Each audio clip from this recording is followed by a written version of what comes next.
Hello everyone. Today in this video we are going to discuss a brief introduction about offences against women. So me, Dhruv Tomar, an intern at LEXIS and Company, will today explain you and discuss with you offences against women.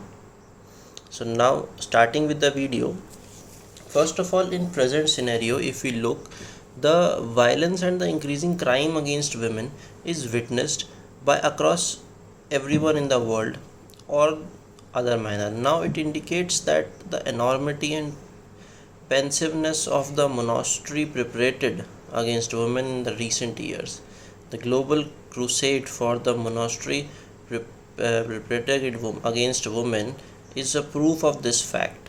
Now, the changes in living standards, lifestyles, imbalance in the economic growth, changes in social ethos, and some moral values which are there to contribute to a vicious look towards women, due to which there is a multiplication in the crime against women. However, there are many legal provisions also which punish the culprits who commit these offences against women. So now the Indian Penal Code though provides provisions for women as a victim of many such crimes such as murder, robbery, theft, etc. But there are certain crimes which are diametrically categorized against the women, which are known as women offenses against women.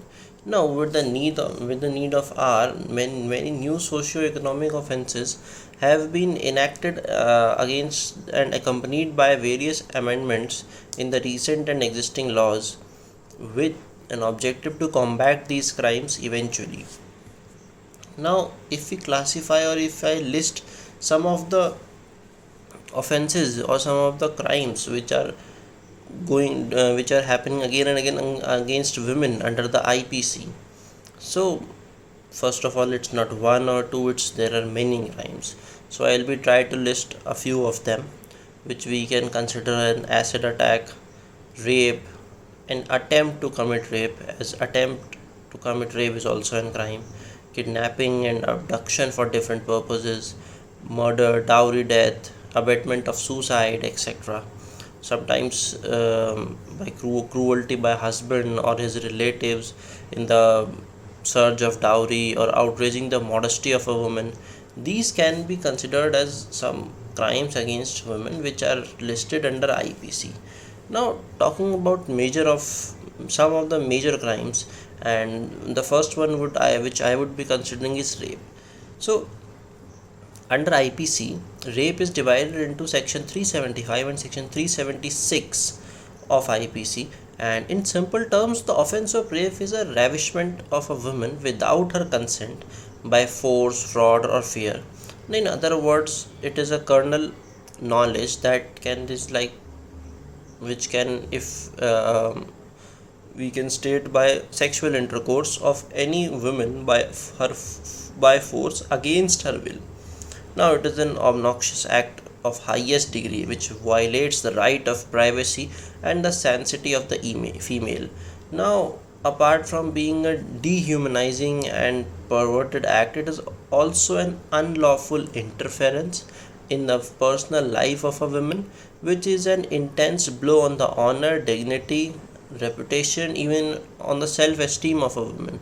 Now, this outrageous crime not only causes physical injury to the victim but also humiliates, degrades, and leaves a scar on the most precious jewel of the woman, that is her character and her dignity.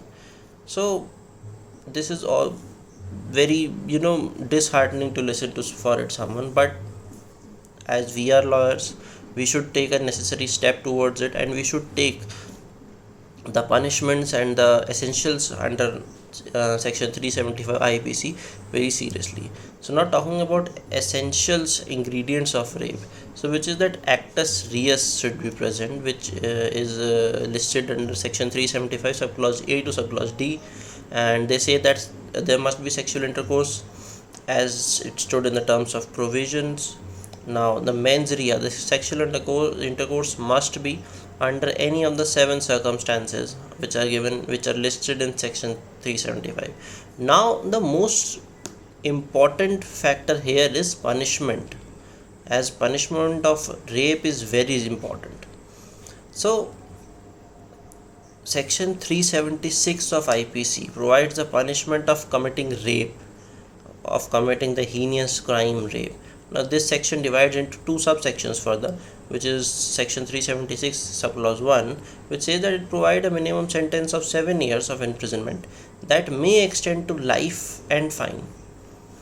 Now a imprisonment of 7 years is always there, but it may extend to the imprisonment of life and as well as for the fine. Now section 376 subclause 2, it says that punishment not less than 10 years for imprisonment but may extend to imprisonment for life or death or fine. There can be all the things there can be, and I don't think so I need to state some case laws, but for the sake of explanation we can consider Priya Patel versus State of MP. So in this case the court held that a woman cannot said to have an intention to commit rape. Therefore, the appellant cannot be prosecuted for alleged commission of an offence which is punishable under section 376 subclause 2 subclause G. So one, if you are interested, you can read this case law and for your knowledge, and let's keep the video till here only. Further we will discuss some of these interesting topics in the next video. Thank you.